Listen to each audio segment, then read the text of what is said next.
Hola guys! Soy Narp Imona, and we are Filipino digital nomads in Spain.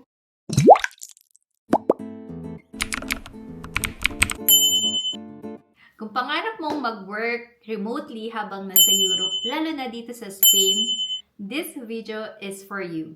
We will walk you through our process kung paano makakapag-apply as a digital nomad visa dito sa Spain at lahat ng requirements. Vamos? Vamos!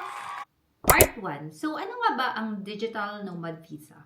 So, quick background lang. Ang Spain ay merong digital nomad visa under their startup law. Meaning, tayong mga Filipinos, pwede tayong tumira sa Spain habang nag-work remotely for companies or clients outside Spain.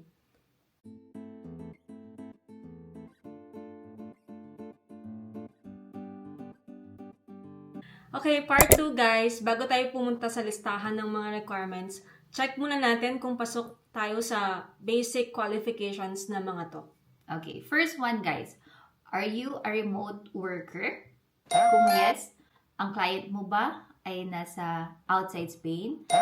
And number 3, ay pasok ka ba sa minimum income requirements na binigay ng Spain? At number 3, ay may at least 3 years ka ba na experience or yung degree mo ba ay related sa work mo ngayon? Kung check ka sa apat na to, edi perfect! Punta na tayo sa next sa comments! Okay guys, so punta na tayo sa part 3. Ang pinaka-importante, yung mga requirements. Number 1 guys is the passport. Note nyo lang na dapat yung validity ng passport ay 12 months pa. 12 months or 1 year na. 1 year. So number 2 guys na requirement ay income requirement. So ngayong 2026 ay nasa 2,849 euro per month. And pwede ka rin magsama ng dependents like your parents, partners, and children. Pwede din. Pero for additional dependent, kailangan din magdagdag sa minimum income requirement mo. For the first dependent, ang idadagdag ay 1,069 euro per month. And then for each additional dependent, ay for example, magsasama ka pa ulit ng parent mo, and then additional 357 euro per month. So, i-attach din namin yung table dito guys for the summary of the income requirement para may reference kayo. At guys, ang maganda nga pala is, for example, may isa or dalawa kayong client, pwede mo siyang i-combine para maabot mo yung income requirement. Next guys ay yung proof of remote work or ito lang yung employment contract or freelance contract mo. Sa case namin for freelancers, dapat specifically indicated sa contract mo na freelancer ka or independent contractor. And itong contract na to, kailangan niyang wet signed ng client mo and sworn translated din. And also, need din tayong magkuha ng letter of authorization to work remotely in Spain from your clients. And need din to na wet signed and sworn translated, just like your contract. Next na requirement ay yung proof na outside Spain ang employer or client mo. Ito lang naman yung certificate of good standing or existence na makukuha mo from your client. And this should be translated and apostilled as well. Ito lang yung katibayan guys na nag-e-exist yung client mo and incorporated na sila for at least 1 year.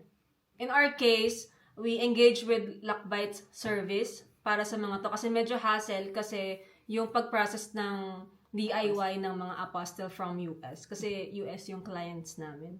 Trinay namin i-DIY siya guys. Like pupunta kami ng website ng Utah, ganyan. Kaso talagang medyo mahirap yung apostille part. So, Lockbite really helps. Next guys is the CV. So, ito lang naman yung resume mo or CV na usual mong ina-update pag magre-resign ka na. Yeah, pero need lang siya ng simple translated. Hindi na siya kailangan sworn translated. Pwede mong i-chat GPT na lang yun. Ganun yata ginawa namin.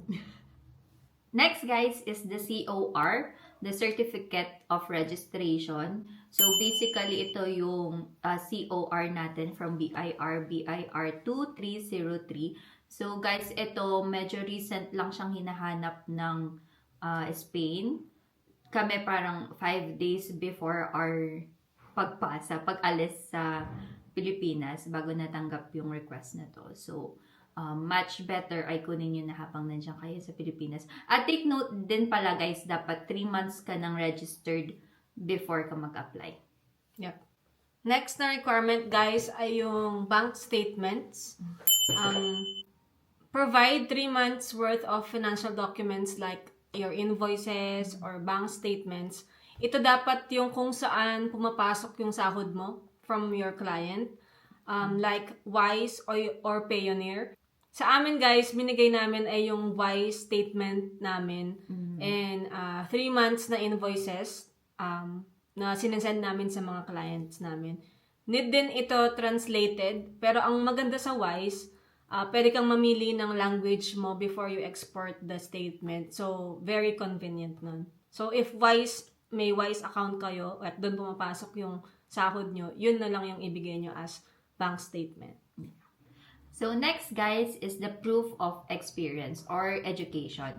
Ito yung diploma or if may work ka for at least 3 years. If ang papasa mo ay diploma, it must be apostilled. And ito guys, kapag pwede mo siyang gamitin, for example, graduate ka ng IT, tapos yung work mo ngayon ay related din sa IT, then pwede na yung diploma. For example naman guys, hindi related yung work mo ngayon sa degree mo, then you need to prove na may 3 years work of experience ka na. Next naman guys ay very simple, NBI clearance, and dapat apostille din to from DFA. So alam ko ang NBI clearance ko yun 1 year valid na siya. Tama ba? 1 year ba? Check nyo na lang guys, pero yun yung kailangan. Oo, yun. Tapos next naman is yung NIE, or ito yung Numero de Identidad de Extranjero, or simply the Foreigner's Identity Number. Pag sa Pilipinas ka mag-a-apply, pwede mo tong kunin from the Spanish Embassy. Pag sa Spain ka naman mag-a-apply ng digital nomad, kasama na to sa maibibigay sa'yo pag ka-approve ng papers nyo. Yeah. Last na requirement guys ay yung application form at yung visa fee. Ito yung application form at yung fee ay 73.26 euros per person, per applicant. And gagawa kami ng video guys sa mga total cost ng application namin. So, abangan nyo yun. So, yun yung mga basic requirements, guys. And may additional requirement lang para sa mga mag-a-apply sa Pilipinas. So, kami kasi nag-apply sa Spain. Ang additional ay yung medical certificate na valid for 3 months. And Na then, dapat valid for 3 na valid for 3 months.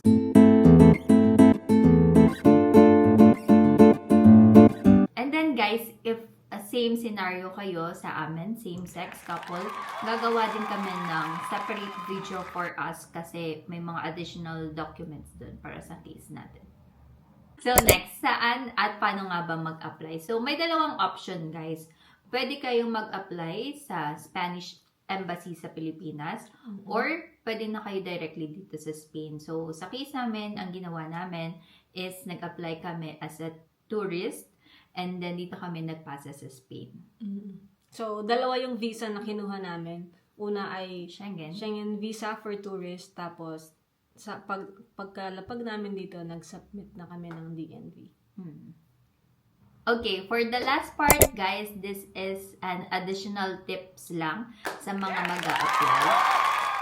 First one, pinaka-importante guys, dapat consistent lahat ng details mo from the invoices, sa contract, bank statement, either yung mga pangalan ng client mo, pangalan mo, lahat ng amount, ganyan, dapat consistent yan na matatrack nila. And then, second is dapat malinaw sa contract mo na freelancer ka. Or remote worker. At saka independent contractor ka. Yeah. And then, third guys, ay prepare the documents early. Siguro, kung mag-a-apply kayo ng December, 3 months ahead, mag-prepare na kayo ng documents kasi madaming i-apostille and translate. Yung apostille talaga yung tagal, nagtitake ng time. Yeah.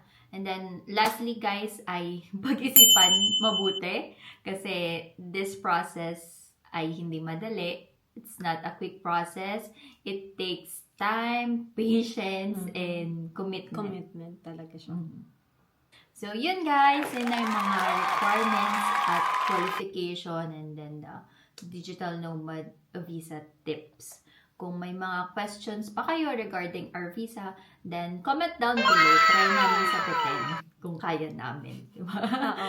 Comment down below, guys. Kung gusto niyo din ng mag-enjoy dito sa Spain, mag-work remotely, then consider niyo din tong visa na to, Digital Nomad Visa or DNV. Okay guys, see you soon. Don't forget to like, share, and subscribe. Ciao! Ciao!